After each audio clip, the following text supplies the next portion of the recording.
What's going on, everybody? My name is Brian Daniels, back once again with another Is It Good review, and this is going to be for the game Chronos, Before the Ashes.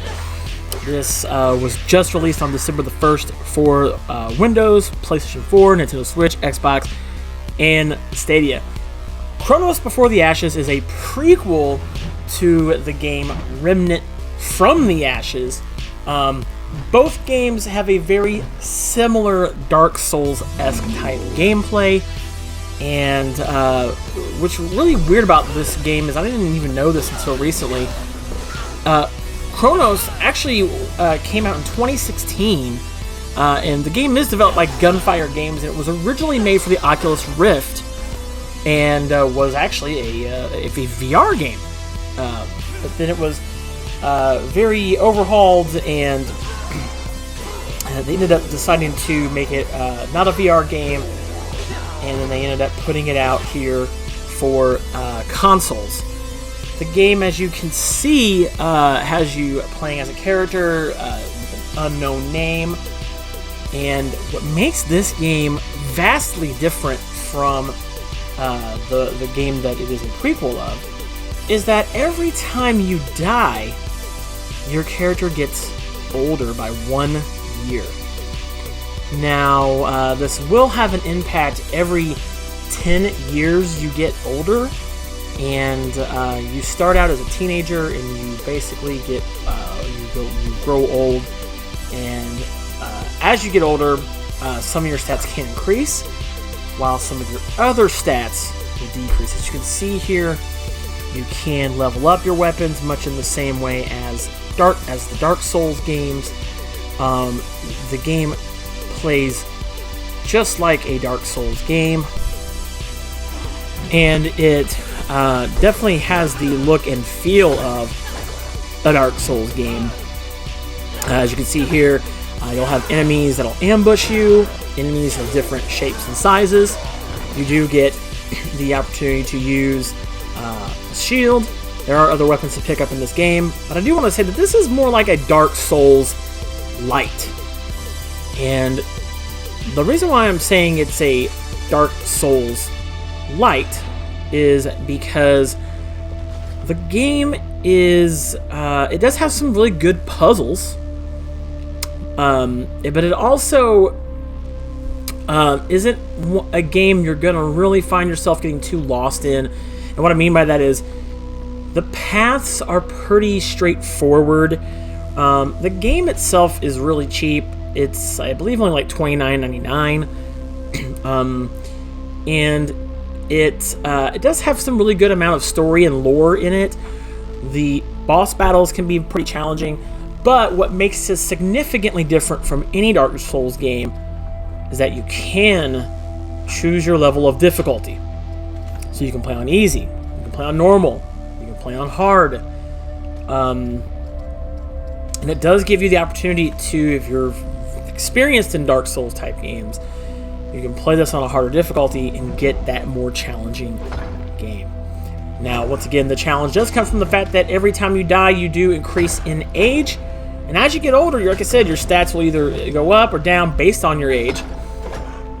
Much like in Remnant from the Ashes, there are these crystals that will allow you to serve as checkpoints, but also allow you to teleport back to different areas that you've found. The story in the game, it does give a lot of backstory from the first game. I don't really want to get into too much detail of the story because the story is essentially you're trying to fight this dragon, and there's different bosses that you'll encounter throughout the way. The game looks amazing. It's a very smooth and good-looking game. And as I said before, there's a lot of different puzzles you'll have to solve and various pieces you'll have to combine. As you see there, I had to combine those two parts to make that handle for this device that I have to use to open up this gate here, which you'll see.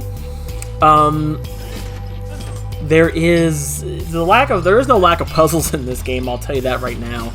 I did not finish Remnant, I've heard Remnant is a very long game. It is a very challenging game. I will say that it is far more challenging than this game. I did finish this particular game in one sitting. So I will say that for me, the game only took me about 3.5 to 4 hours to finish. So I don't know if you want to, if that's the kind of game you want to put, you know, if you want to play a Dark Souls game and you don't want to spend too much time, but it depends on your experience with Dark Souls games. I'm a pretty well experienced Dark Souls player. However, I've not really finished a Dark Souls. Well, I have finished a Dark Souls game. I've never finished. But I've finished a Dark Souls type game, but I've never actually finished a Dark Souls game. If that makes any bit of sense. But this game in particular was, I enjoyed it. It kept me intrigued. It kept me I didn't want to put it down. I didn't want to stop playing it. And as I said, I sat through an entire almost 4-hour play session from start to finish, playing through this game entirely. Combat didn't really feel all that challenging to me. As I said before, if you're familiar with a Dark Souls game, you'll know how this combat works. What I thought was really interesting is, you'll notice here, in the top left corner, you've got 3 bars. You've got your health bar, you have your what is supposed to be your stamina bar, and then under that is this ability that as you make attacks, you can do you can have elemental damage added to your weapons. So, for instance, I have that. You see that dragon eye in the top left corner? That's the fire ability. So, if I were to press X on my Xbox, this is being reviewed on an Xbox, it would charge my weapon with fire. It would be on fire. You know, there are different elemental stones you can get, which when you have that third bar, the bottom filled up all the way after doing attacks and getting damage, you can press the button. It's the X button. I believe it would be the square button on the PlayStation, and then it will charge your weapon with that element. Now, the very interesting part is that the game you don't lose stamina for doing attacks. You lose stamina, as you see here, for running, but you don't lose any stamina for some weird reason. You don't lose stamina for attacking, and that's a very key thing in the Dark Souls games. Is you lose stamina for pretty much everything. So once again, the difficulty in this game is really not that hard, considering you don't lose stamina for attacking. As you see here, I'm attacking, and the middle bar is your stamina, and I'm not losing it. So, kind of weird. All in all, this was a good game. I enjoyed it. I believe there's far better games out there that try to be Dark Souls games, especially the Dark Souls games themselves. You do level up your character. That's what happens there. You see that. You do level up, and you can increase some of your abilities, as you see here. Other than that, this is Dark Souls Lite. Is it worth the $30? I think it's worth $30. But I want to thank THQ Nordic, the publisher of this game, for providing me a copy of the game to review. I do recommend everybody checking it out, especially if you're a fan of Dark Souls games. I think you'll enjoy this game. It has some great puzzle elements to it. It's not a very difficult or challenging game, and it's one you'll probably be able to finish within 3 to 4 hours, depending on how well versed you are with these type of games. Prepare yourself to die a lot. Other than that, really that's about all I have to say about Chronos Before the Ashes. I think it's worth it. Definitely give it a look, give it a playthrough, and if you've played this game before, let me know in the comment section below.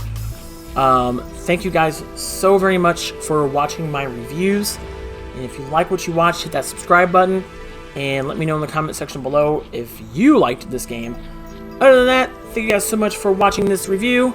Until next time, see you guys, and I hope you guys have a great rest of your week.